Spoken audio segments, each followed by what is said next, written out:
Hi, everyone, and welcome to the Apartment Department, the podcast for multifamily marketers by multifamily marketers. I'm Ann Baum, and I'm the marketing director at Town Properties, located in Cincinnati. Back from paternity leave is my co-host, Chris Johnson.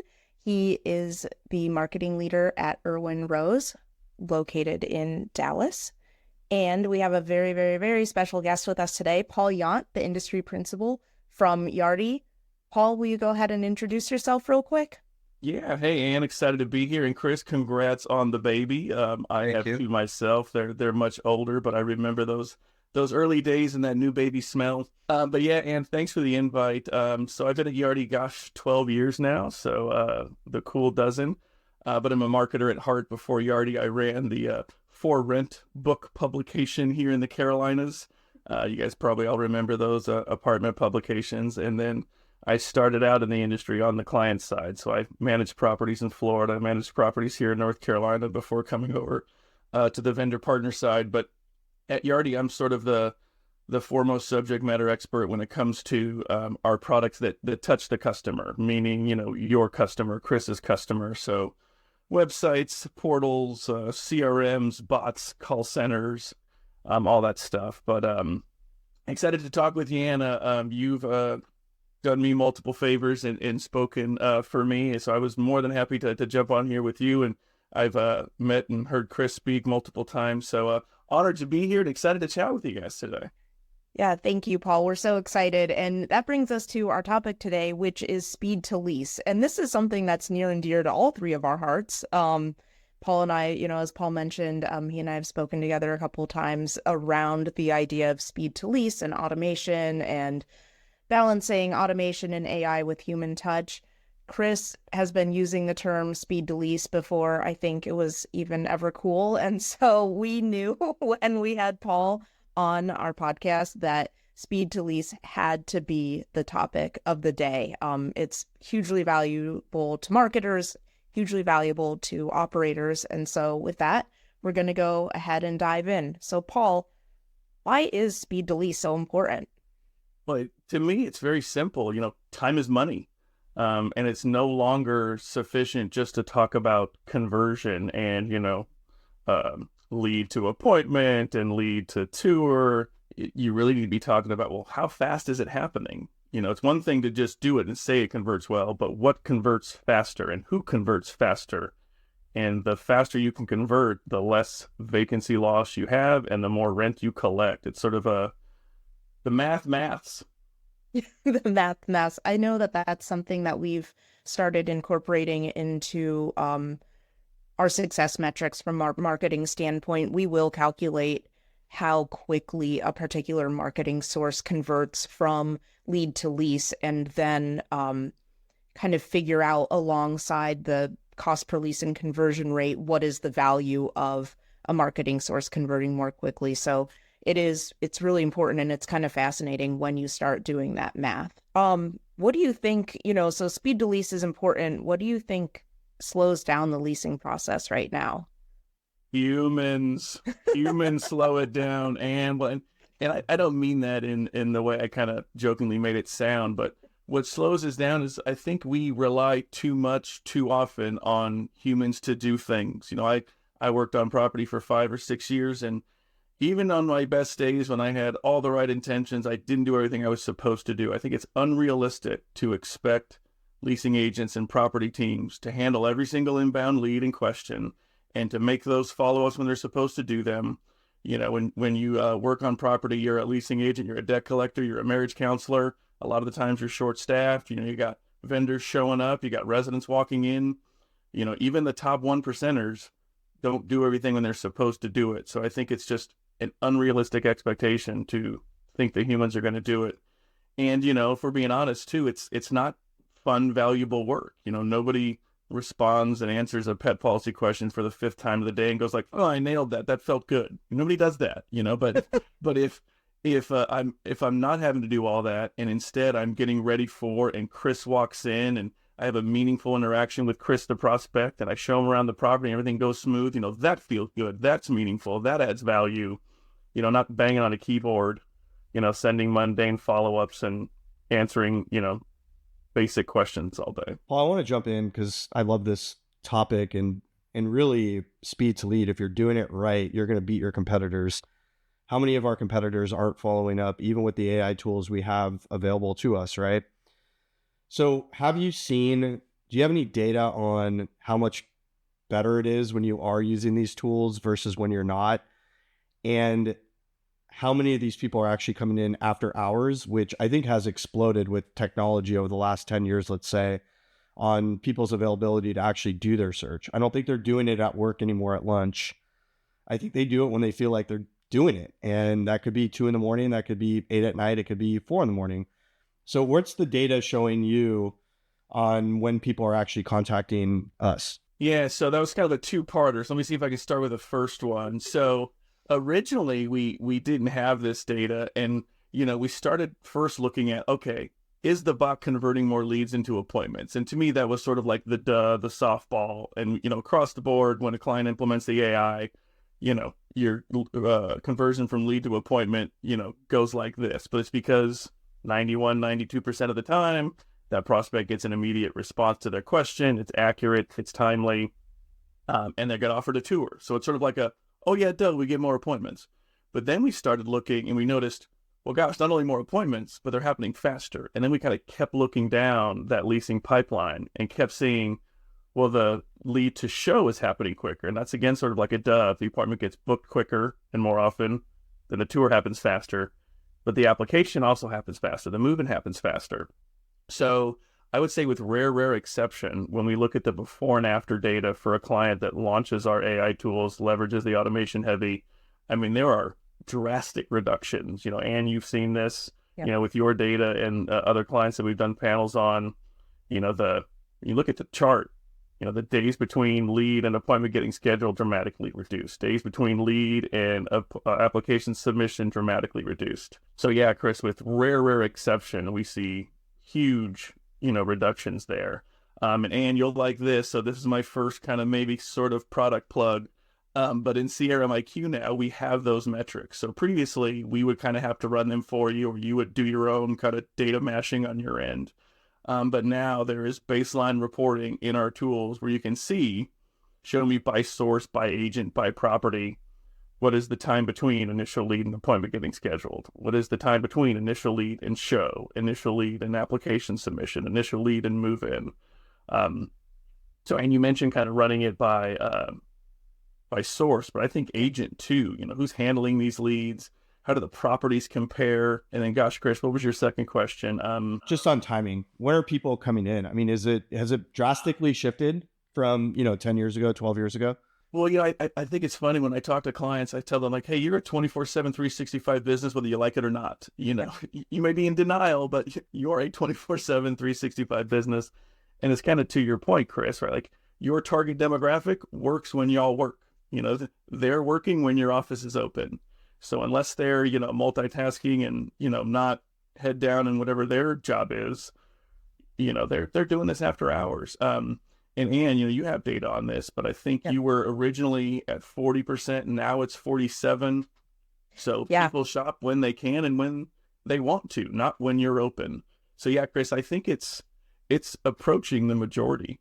Your leasing teams will tell you this, right? You come in at 9 a.m. and there's 8 email leads that came in overnight since they left at 6 o'clock yesterday. So yeah, there's a strong percentage, and I think soon the majority will happen when the property's closed. Yeah, that was a fascinating shift to see that within, I don't know, a year maybe, we increased the number of leads that we were getting after hours by 7%. And luckily, we had automation in place already. And so we had AI and automation. So the shift was handled automatically. And it was only after we pulled the data that we really noticed that the shift had even occurred. So.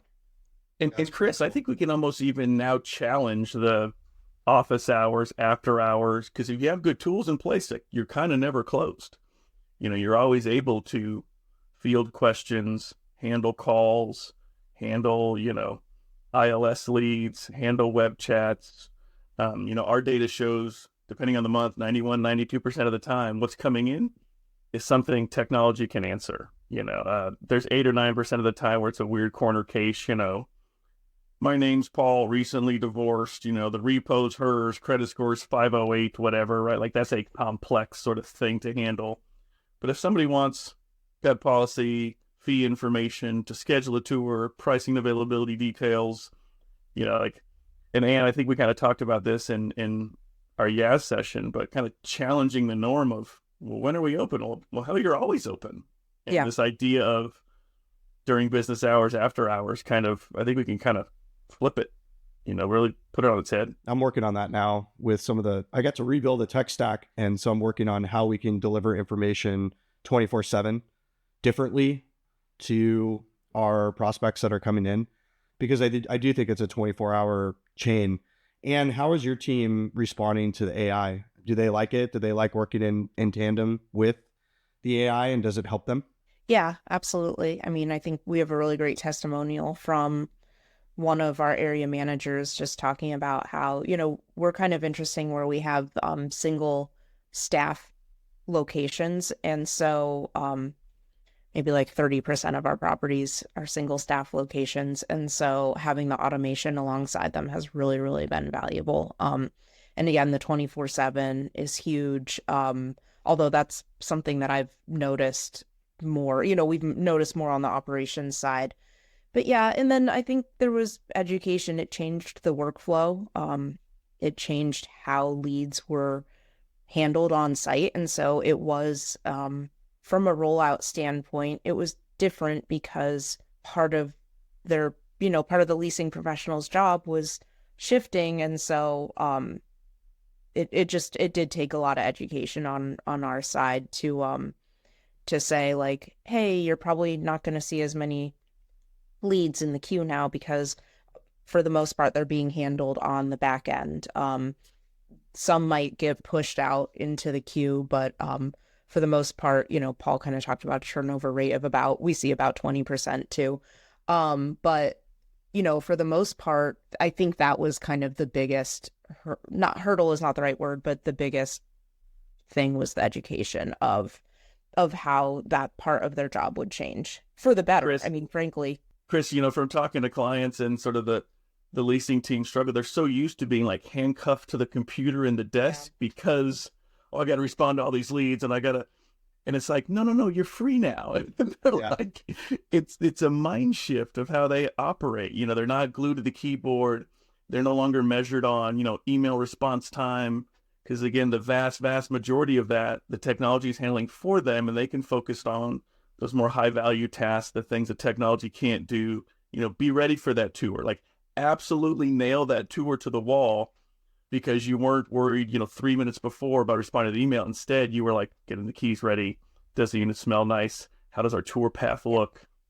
Handle 100%. things that you were hired to handle, I mean, I was an early adopter of your product a couple firms ago, and it's really good, and it helped us so much. I mean, we had everything covered from the phone calls all the way through the emails and bots. And I know it's over the last couple of years, it's just exploded in talking to Ann. So it's a really good product. And I think it actually does help our teams focus on what they actually need to do, which is leasing and taking care of the residents. And if you take care of the residents, and you get the retention piece. So it's kind of it works out both ways.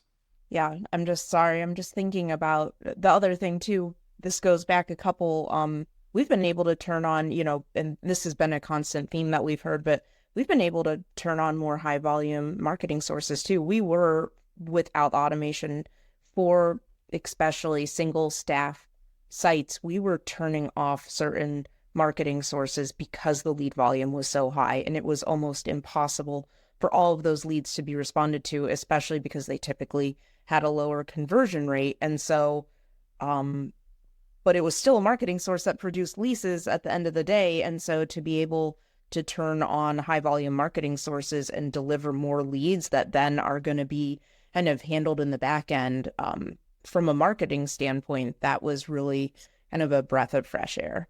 I thought it was fascinating when this came up, and I hadn't even thought of it. I thought, oh yeah, duh, like, of course. So historically, you wouldn't want those high volume and potentially lower conversion sources because it's just a bunch of stuff your team has to do. Yeah. But typically those are paid for performance models, and it's Yep. a lower cost, and you only pay when somebody leases. So the pitch is good.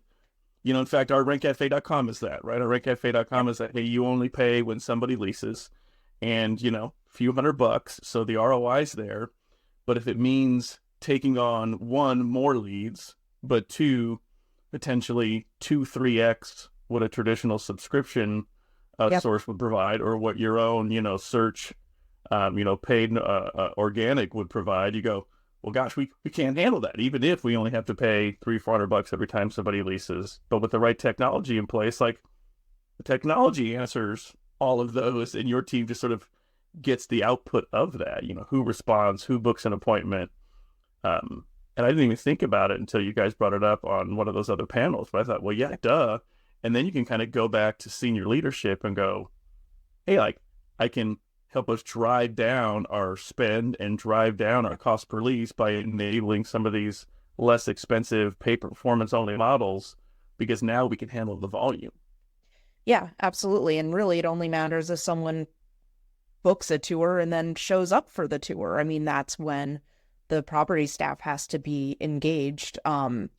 And so I don't know. The whole thing is just, it really did. It changed kind of the marketing stack that we were recommending. It changed how we were approaching that. And on that same topic, something I've, told clients for a long time when we talk about bots, I say, hey, you probably don't have a lead quantity problem. You have enough leads. You have a lead quality and qualifying problem. Mm-hmm. Your queues are clogged up, your inboxes are full. You simply can't handle it. Like, you need help handling it. And that kind of plays right into that. Here's the best part about bots too. Bots don't have feelings. And so when they're communicating, it doesn't matter what their day is like, and they can communicate with everybody the same. Because everybody has a bad day, and of course it's going to play off, right? So that also is such a huge piece of this technology when it's good, is because the bot doesn't care. The bot doesn't care if it has one lead or 10,000 leads. The bot doesn't care about what happened last night or this morning. So, I mean, that's part of the technology that's so intriguing and has gotten so much better with the natural language. Paul, can you touch on the natural language of it, please? Because it has gotten a lot better. It's not a click anymore, right?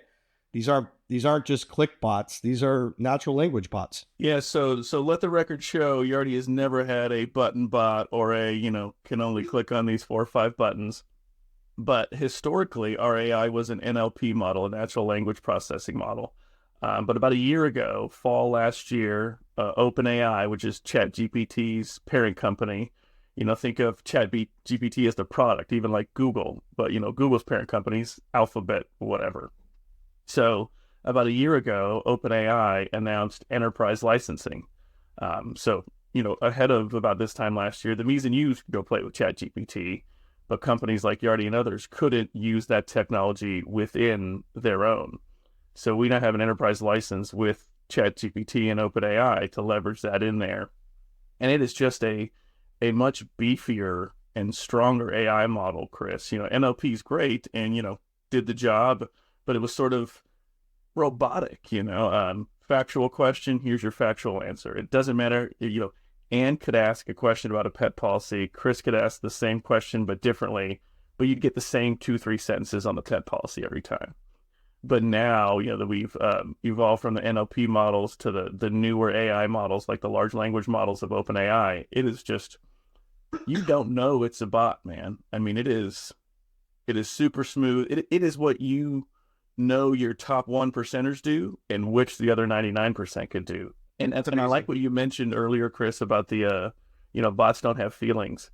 And, we're all humans. And, if you leased apartments, you remember some of those leads coming in where there were no comments. It was simply move-in date, lease term, or move-in date, bed count, or maybe you didn't even get that. So like your job was to respond and go, all I know is first name Chris, last name Johnson, email address, phone number. And I got to be excited and, respond and go, when are you looking to move in, Chris? And how many apartment bedrooms are you looking for? And would you like to come out and tour? And, as humans, we see stuff like that. And your leasing team doesn't see dollar signs. But to your point, the AI treats everybody the same with the same level of excitement and the same level of immediacy. Yes. And that's why that speed to lease is happening, because it's not just the juicy sounding leads that get that immediate response and that energetic response. It's every single one of them. Yeah, you're right. I mean, I was just thinking about that too. Like it's immediate. I mean, the responses back and forth are immediate. It's unbelievable. And that goes back to the 24/7 as well. Like, we've looked at examples 2 a.m, 5:01 right after the leasing office is closed. I mean, it is just, and the bot never fails. It responds. It's bots don't have feelings. I like that. I never thought about that. Yeah, but in a good way. Like in a good way. Yeah, no. Way. Yeah, it's just very like every experience. That's what we've liked too, is like, especially when we have new properties and we're kind of training up a team. It takes a little bit to get acclimated to a new company and the culture and how they talk about each other, and so to have Chat IQ be able to be turned on at a property that we've just taken over right away, like it's giving the same experience at a new property that a prospect at any one of our other properties would get, because of the consistency, where again, as we're training up the staff, it gives them a little breathing room to get acclimated to the property. And so that's been really nice as well. It helps protect our brand, frankly. Yeah, and the training topic's interesting because, the reality is the bot is smarter than not just your day one employee. Paul's first day on the property, like, I don't know all this stuff. I'm fumbling through trying to find deposit information. But I would argue, your week one employee, maybe even your month one employee, like the bot knows all the answers that your humans have to kind of memorize and train themselves to know. Chris, I want to go back to your kind of AI question, because my favorite thing with these LLM models is like it'll use part of the question in the answer, kind of going back to like it does what your top 1%ers do. If you mention your pet's name in the response, it mentions the pet's name. If it knows your name, it'll use it in. Again, it's the salesmanship and the sort of it's just really, really good at talking to people and conversing and not just sending canned, answers. It's very conversational, very linguistic. These LLM models, like what we're doing with OpenAI, is just really impressive to kind of read and see. That's amazing. I wanted to ask, how does this affect the marketing teams and the leasing teams overall as we move forward with this technology? Well, I think it's the marketers like it because, historically, marketing said, well, hey, we're delivering you all these leads. And then the property team go, yeah, but we can't handle them. There was this sort of, our job is to, make the phone ring and ding your inbox. And you're spending all these dollars and significant percentage of these aren't getting handled properly. So I think the ringing out and the maximizing of the marketing dollar is now actually happening. And then from a leasing team, again, kind of going back to, you don't hire the leasing team because they type 70 words a minute and they love being behind the keyboard. But that's sort of the expectation of what a lot of what they're supposed to do is. You hire them because they're people, yep. And they're warm, they're bubbly, they want to help. So I think everybody kind of wins because they get to do what they're hired to do, and they get to handle the exceptions, not the 10 pet policy questions a day or and you got to think, so Chris, when I'm, responding to an email and it's Chris who wants a 2-bedroom for November 1st, like you got to go to your pricing matrix. Do we have a 2-bedroom? What's the cost? Craft a paragraph, like all that goes away. Like I don't have to do that anymore. Now it's, oh, cool, Chris is coming in tomorrow at 2. Let me read up on this thread. Let me see the summary of the conversation that happened. And, they're doing what they're paid to do. And the marketers are happy because the AI, what did you say? Your term was perfect. It doesn't have any feelings. Treats everybody with the same urgency and immediacy. See, I think everybody wins. And first and foremost, the customer wins. Your customer that inquired about your product and your brand got the question they want. I don't know about you guys, but it always frustrates me, and I find it fascinating when I'm trying to do business with somebody and I can't get a response. I'm like, I'm trying to pay you money. Yeah. I'm trying to give you my dollars. Yeah. And you won't respond to my inquiries, or like we make an appointment and you don't show up, or it just super boggles my mind. What about language? Can it handle different languages? Man, it can speak Mandarin if you wanted to. It can do whatever you want. So somebody can speak in their natural language too, which also helps the process. And we're breaking down silos. People don't realize that. We're breaking down silos. The leasing team isn't against marketing, more the regionals in marketing can have real conversations on the data on people closing instead of whether it's a lead issue or not, right? It's breaking down the silos. I will tell you the language thing is interesting, and I think we got to be somewhat cautious because, kind of coming back to the customer experience. So we're having this email back and forth, this text, this chat, whatever, and it's responding in, fill in the blank, Mandarin, Swahili, whatever. I think it sets the expectation that somebody at the property speaks this language. Mm. So I think you need to kind of be cautious there, and I don't know if disclaimer is the right word, but the ask of, does the bot speak this language? We go, yeah, but I go, be careful here. You may not want to do that. So we have the ability to turn on, turn off, different languages, or go, even respond in that language and say, sorry, no, we don't. I just would want to be cautious of, okay, the tour is set to happen and I only speak fill in the blank and I think you do. And I show up, there could be this weird, less than desirable interaction. That's a great point, though. Yeah, that is. Yeah, you've gotten someone to that point, and then it's not a bait and switch is not the right word, but yeah. Yeah, I don't know how to describe it the right way. Yeah, I think a simple disclaimer would work. Like, hey, we're able to, do this, but we're not going to be able to do this on the tour or whatever it is. Or something. Or even your answer of answering it in the language and saying, no, we can't have this conversation, but at least the first part was answered.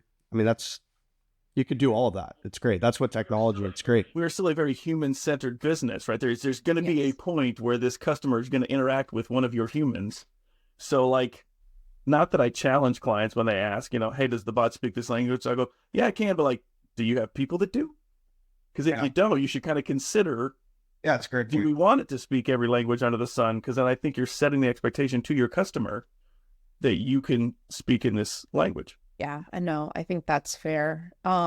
So we've talked a little bit about technology and specifically what Yardi has. We've talked about bots and automation.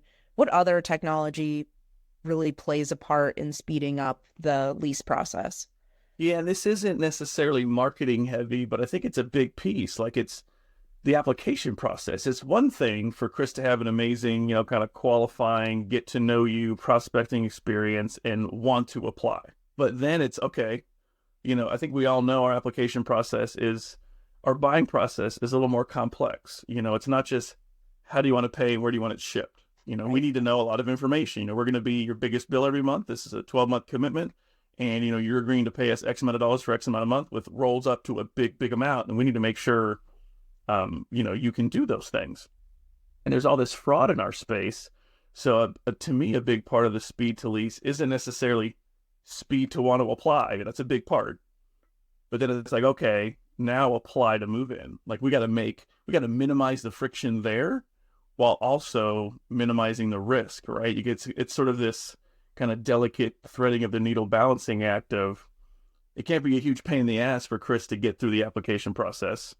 But we need to make sure that's Chris Johnson. And we need to make sure the income he's telling us he has is legit.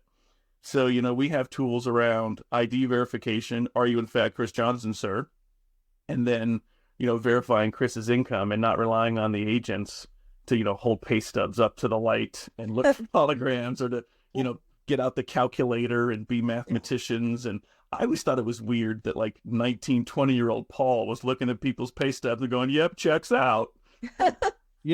Paul, this is a really good point, though, because as we're talking about technology, and all three of us on this call love technology and we use it in our lives, whether it's at work or not, but it's allowed people to more easily create fraudulent documentation.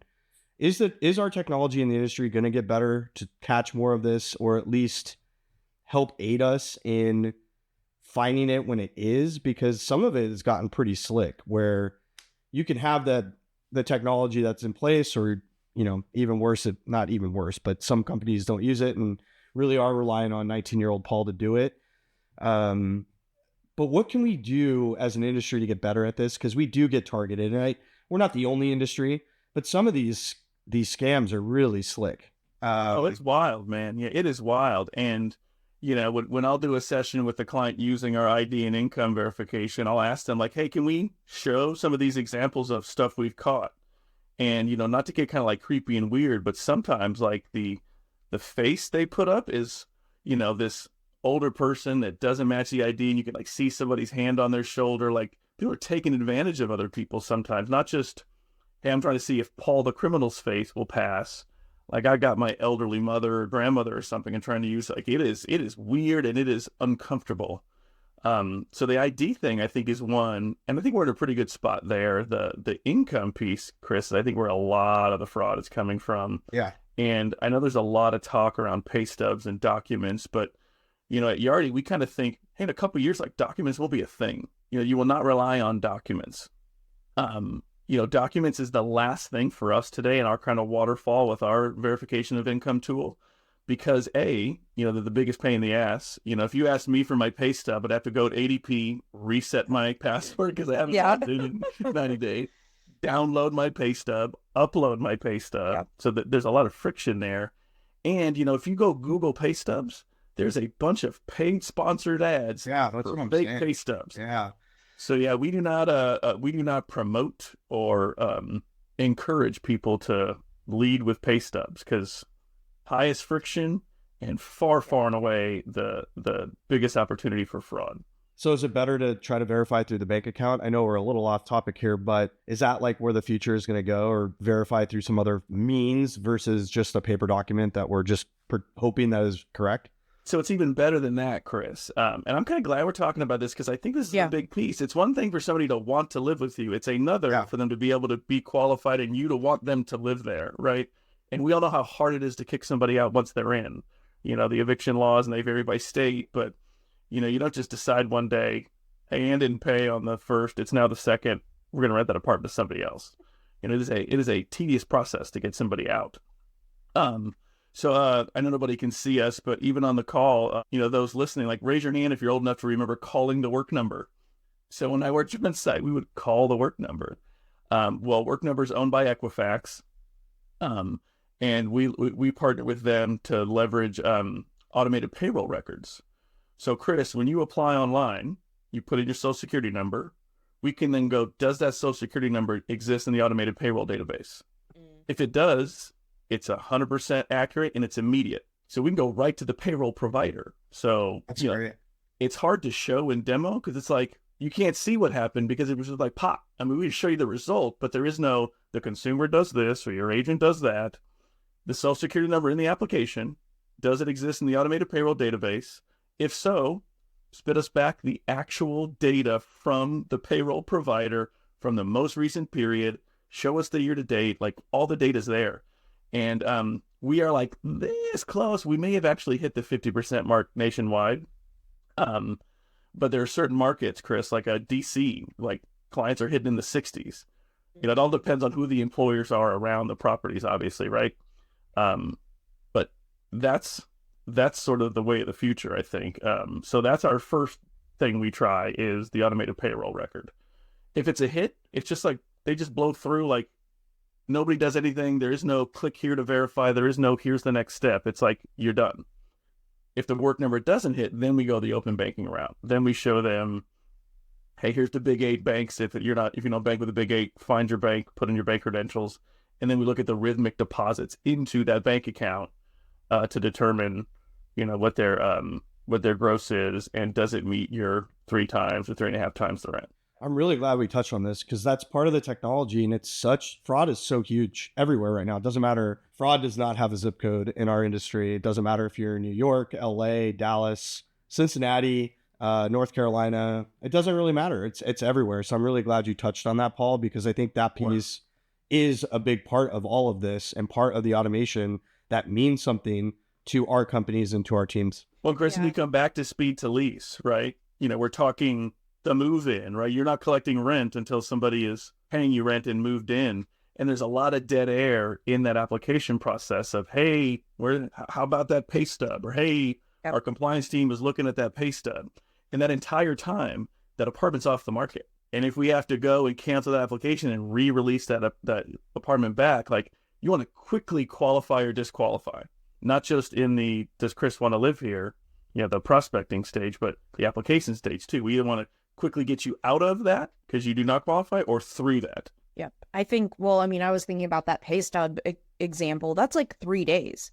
Like to go, Like you said, like, oh shoot, what's my pass? Where do I get my pay stub? Like, what's my password? Downloading it, uploading it, like that's minimum 3 days. But to me, and I think we have to challenge, and we have to like go we need to challenge the document conversation. Documents are a Yeah. thing of the past, and people go, "Oh, not everybody has a bank account." Yeah, they do.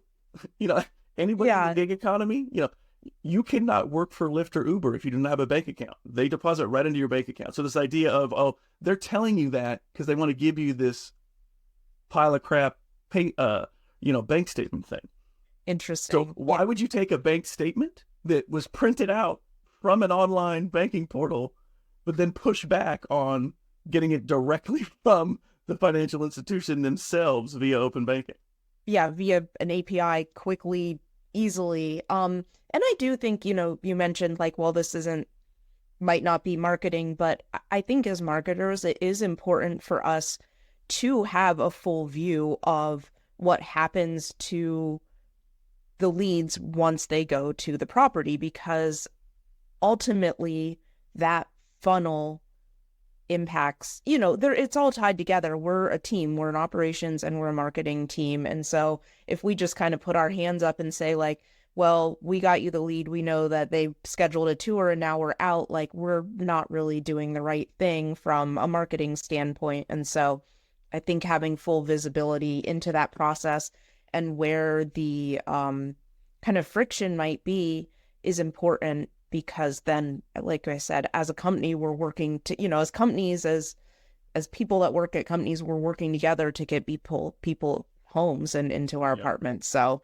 I mean, I know we've even started looking at some of those data points, and it's fascinating. It's interesting to see like, where are people falling off in that process?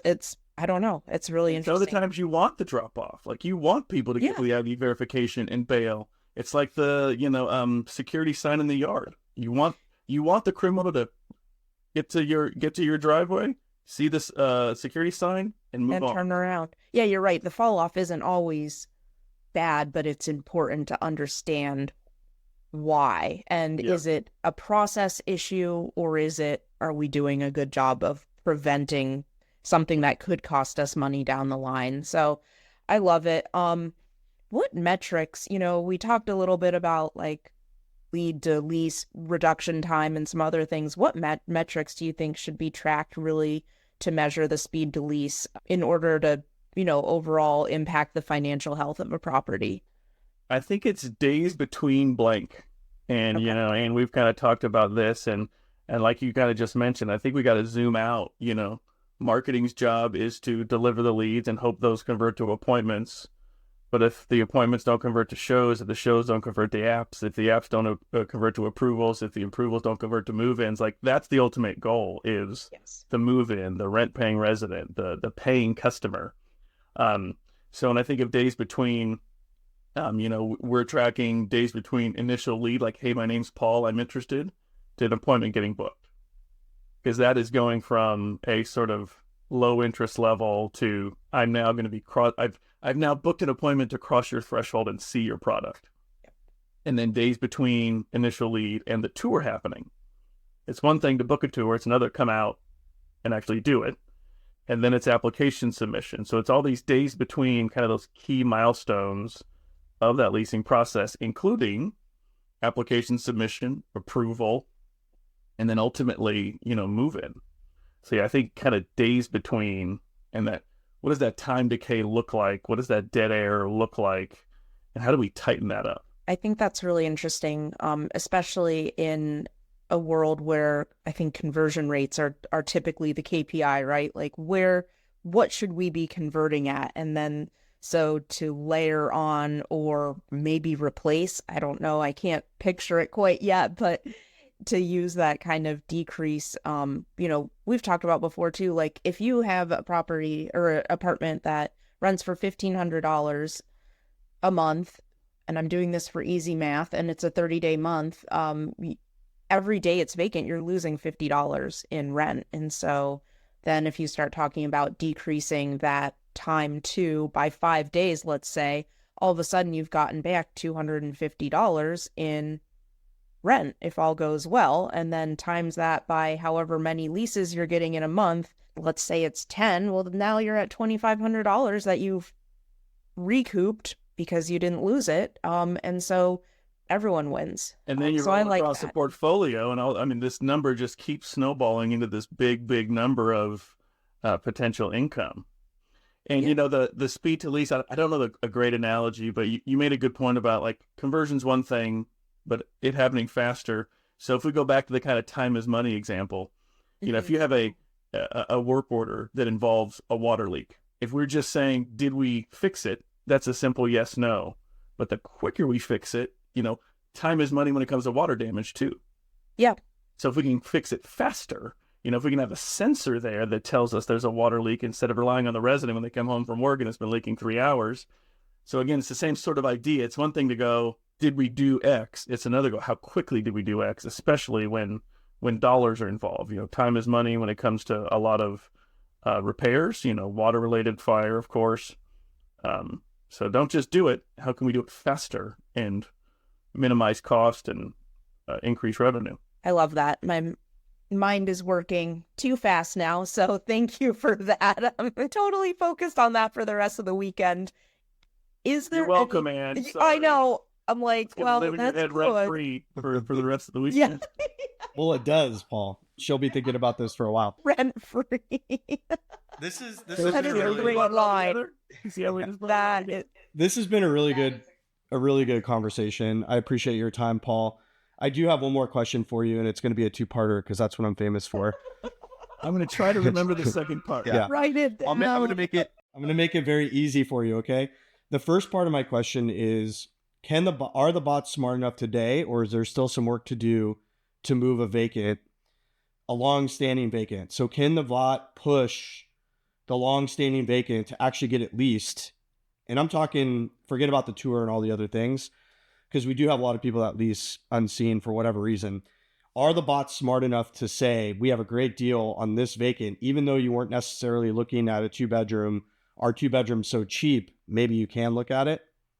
That's the first part. I'm going to let you answer that, and I'm going to follow up with my final question. So I love that, but I would say, unfortunately, not today. So the answer can't always be yes. It's a great idea. Okay. We have talked about this idea of like price drop logic. So, Chris is an active prospect. He hasn't canceled yet, told us, he's moved on, he rented elsewhere, and he hasn't applied yet. And if we know he wants a 2-bedroom and we know his budget is this, and we also know that the revenue management system or our team just lowered the price on a given unit. So some logic around if the price goes down by X percentage or X amount of dollars, ping everybody that's interested in the 2-bedroom for that window. So, have the technology sort of go, price went down by this amount, notify these 5 people. So it's kind of what you talked about, similar, but not quite the idea of, hey, I remember having like a hot sheet, right? Like having a printout. Yeah. And it was, That's what I'm referring to. Because, like for me, somebody might come in for a 1-bedroom. This happened to me in real life. Okay. We were looking in Pasadena. We went in for a 1-bedroom. They showed us a 2 and said, look how great this deal is. And of course we were like, yeah, we're going to take the 2 now.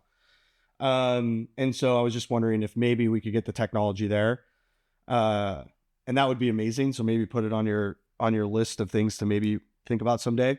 My final question to you, and again, this has been really awesome. I love speed to lead so much. Where's the technology going next? That's a loaded question. And I would say a lot of what we're doing with AI, to me, the kind of leasing and even the resident stuff is sort of table stakes. Like everybody's doing it. It's sort of like the cost of entry now. But we're doing a lot of stuff with maintenance, with work orders. So if Chris has a work order that's sort of like a layup, what if we went, hey, Chris, would you mind try doing this instead? Have you flipped the breaker yet? Have you pressed the GFCI reset button on the outlet? How about you go get a light bulb, Chris? That's amazing. So, that is amazing. So, and along those same lines, so we think there's about 17%. We've looked at, hundreds of thousands of work orders. We think there's about 17% of the time where we could go, hey, would you mind try doing this? And there was a recent, I think it was Multifamily Insider's article that said 80% of residents will be open to receiving some self-service kind of DIY thing. Now, the other 83% of the time, it's going to require a certain level of skill, a certain level of tools, or you just don't want the resident messing with the P-trap underneath the sink and maybe making it worse, right? So the second layer to that is, okay, so it's a work order that we didn't want to offer the resident something to try on their own. Or they said, no, kick rocks. That's why I pay you $2,500 a month is for you to come fix stuff. So then even showing the maintenance tech. So when the work order comes in, having the AI go, hey, here's the type of tools we think you're going to need. Here's how long we think it's going to take. And here's what we think you should try, 1, 2, 3. So that the maintenance team is actually leveraging AI to sort of know what to do and what to try first. And then the final piece is, I think we all want our customers to know that the work got done. What we don't want is our maintenance techs crafting that message. So we can leverage the AI to go, hey, what did Paul do? So take the facts of what Paul did and then put it on brand and in tone and craft a nice message. Dear Chris, we were in your apartment today. Here's what was done. We appreciate you living with us here at City View Towers or whatever it is. So leveraging that same conversational linguistic AI to craft the message to the resident of what got done, but not having a maintenance tech have to do that part, not relying on them to, and hoping they craft the message correctly to the resident. Amazing. Love it. Yeah. Yeah, there's a lot of stuff there. We had more time, and we kind of there's like 7 kind of big categories that we at Yardi are leveraging AI in or are in flight on. And there's a lot of possibilities, man. We'll have to have you back on. We'll do a part I know. I'm like 5. I wish we had 5 more hours. I think that's interesting. The customer, we've been having a lot of conversations recently around delivering our brand and customer experience. And so to hear that you guys are thinking about how can AI be leveraged to, again, reduce friction and really deliver on the promise of the customer experience and the brand is just very exciting. Because that is a competitive advantage. We are each, our property management companies are each our own unique brand. We're competing in the space of we're all renting apartments, but we're all unique. And so in that case, we're not really competitors because we're speaking to a specific type of renter that wants what we're promising. And so to be able to deliver that to them in an efficient, consistent, scalable manner I'm excited. Yeah. Tesla and Ford are both selling cars, but they're doing it very differently with their messaging and how they're delivering on what it's like to own a Tesla, what it's like to own a Ford, Absolutely. Yeah. There's, I'm on this kick lately. Like we're not competitors. We're all delivering the same product, but in a different way. And so anyway, never mind. Different topic, different day. Paul, thank you so much. This has been amazing. We know that our listeners are going to be able to go back to their companies after they listen to this and either have conversations around kind of speed to lease, testing out technology to help that, maybe think a little bit differently about how they're measuring the success of marketing. And so for that, we thank you. And thank you to our producer, Carlos. He makes us sound good always. And until next time, this has been the Apartment Department. Thank you.